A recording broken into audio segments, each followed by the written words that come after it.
Still, we continue to seek a peaceful solution. But the dictators would not even meet with the United Nations Special Envoy. In the face of this continued defiance, and with atrocities rising, the United States has agreed to lead a multinational force to carry out the will of the United Nations. More than 20 countries from around the globe, including almost all the Caribbean community, and nations from as far away as Poland, which has so recently won its own freedom, Israel and Jordan, which have been struggling for decades to preserve their own security, and Bangladesh, a country working on its own economic problems, have joined nations like Belgium and Great Britain.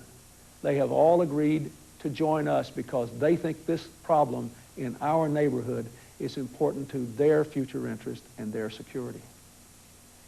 I know that the United States cannot, indeed we should not, be the world's policeman. And I know that this is a time with the Cold War over that so many Americans are reluctant to commit military resources and our personnel beyond our borders. But when brutality occurs close to our shores, it affects our national interests, and we have a responsibility to act. Thousands of Haitians have already fled toward the United States, risking their lives to escape the reign of terror. As long as Cedras rules, Haitians will continue to seek sanctuary in our nation. This year, in less than 2 months, more than 21,000 Haitians were rescued at sea by our Coast Guard and Navy. Today, more than 14,000 refugees are living at our naval base in Guantanamo. The American people have already expended almost $200 million to support them, to maintain the economic embargo, and the prospect of millions and millions more being spent every month for an indefinite period of time loom ahead unless we act. 300,000 more Haitians, 5% of their entire population, are in hiding in their own country. If we don't act, they could be the next wave of refugees at our door.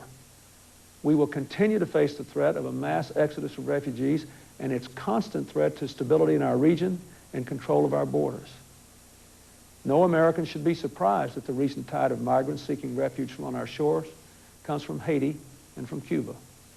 After all, they're the only nations left in the Western Hemisphere where democratic government is denied, the only countries where dictators have managed to hold back the wave of democracy and progress that has swept over our entire region and that our own government has so actively promoted and supported for years. Today, 33 of the 35 countries in the Americas have democratically elected leaders. And Haiti is the only nation in our hemisphere where the people actually elected their own government and chose democracy, only to have tyrants steal it away. There's no question that the Haitian people want to embrace democracy. We know it because they went to the ballot box and told the world. History has taught us that preserving democracy in our own hemisphere strengthens America's security and prosperity.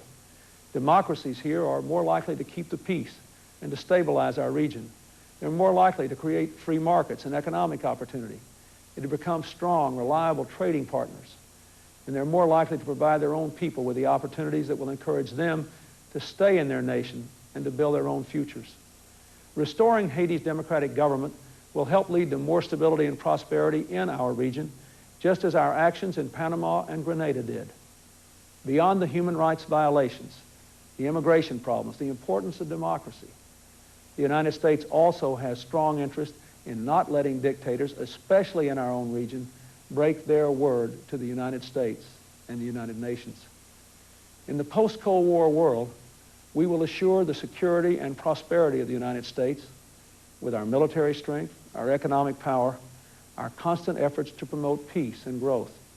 But when our national security interests are threatened, we will use diplomacy when possible and force when necessary.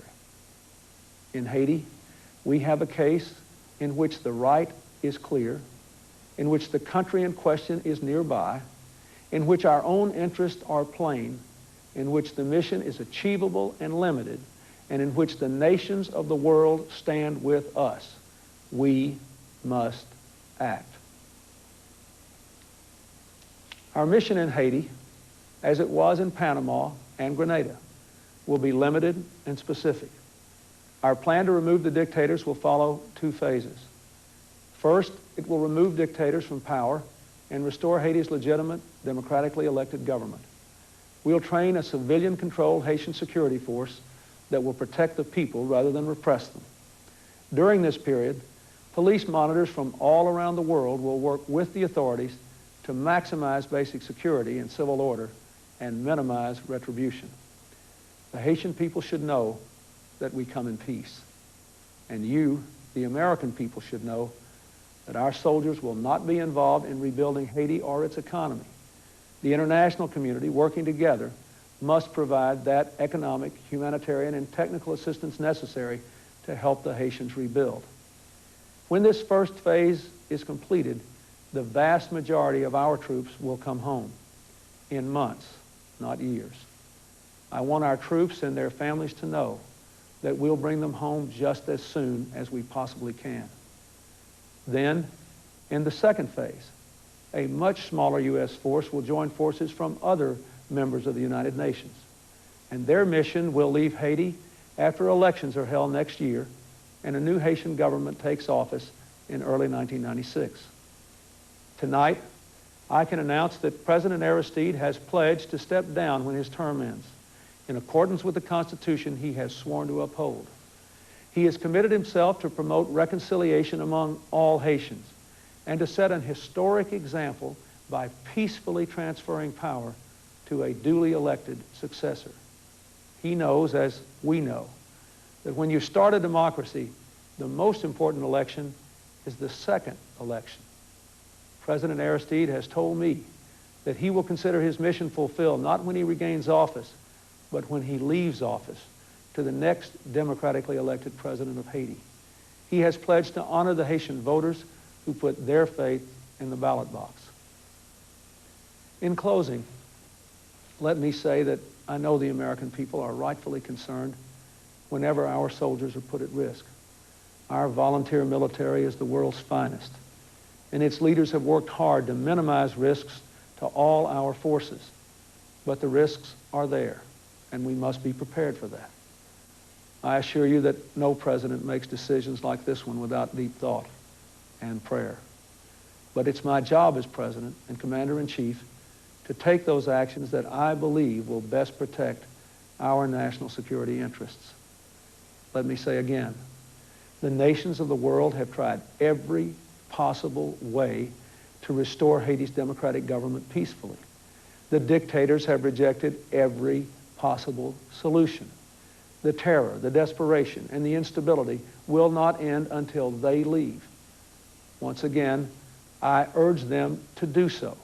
They can still move now and reduce the chaos and disorder, increase the security, the stability, and the safety in which this transfer back to democracy can occur. But if they do not leave now, the international community will act to honor our commitments, to give democracy a chance, not to guarantee it, to remove stubborn and cruel dictators, not to impose a future. I know many people believe that we shouldn't help the Haitian people recover their democracy and find their hard-won freedoms, that the Haitians should accept the violence and repression as their fate. But remember, the same was said of a people who, more than 200 years ago, took up arms against a tyrant whose forces occupied their land. But they were a stubborn bunch, a people who fought for their freedoms and appealed to all those who believed in democracy to help their cause.